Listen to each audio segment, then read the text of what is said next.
정부는 자연재해 등으로 피해를 입은 지역에서 피해 규모를 산정해 지원책을 마련하는데요.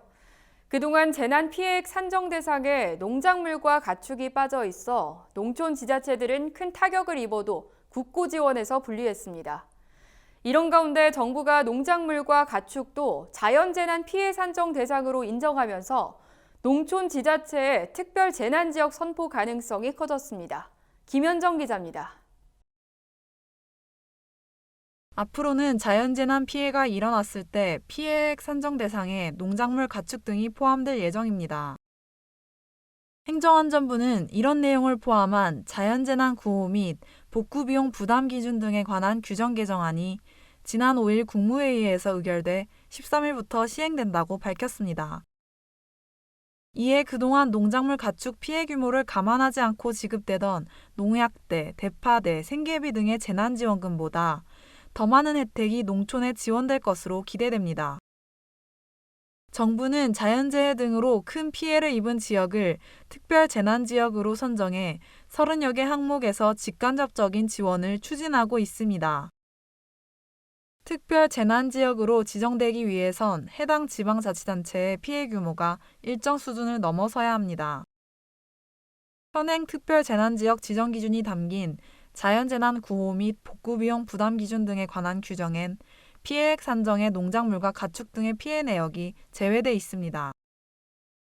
상황이 이렇다 보니 비슷한 규모의 자연재난에도 농촌 지자체는 상대적으로 피해액이 낮게 산정되는 등 불리한 결과가 초래됐습니다. 피해액을 산정하는 그 기준 안에 농작물과 가축만 빠져 있었어요. 근데 농업시설이라든지 양식시설이라든지 여러 가지 시설들은 다 반영을 하고 있었는데 농작물과 가축은 그동안 빠져 있었다.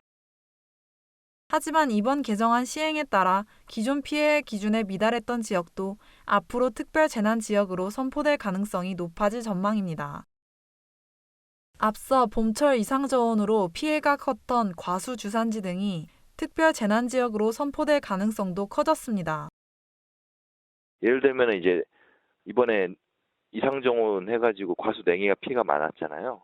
이런 것들은 농작물 위주에만 피해가 있는 재해일 경우에는 산정이 안 되니까 재난지역 선포가 될 수가 없었었죠. 일반 재난지역으로 선정되면 국세납세 유예, 국민연금 납부 예외 등 18개 항목만 지원됩니다. 이와 달리 특별 재난지역에는 건강보험료 경감, 통신가스 요금 감면 등 12개 항목에 대한 추가적인 지원이 이뤄지고 있습니다. 행안부는 정부 지원이 확대됨에 따라 재난대책비 등을 활용해 피해 지원이 신속하게 이뤄질 수 있도록 최선을 다할 것이라고 밝혔습니다. MBS 김현정입니다.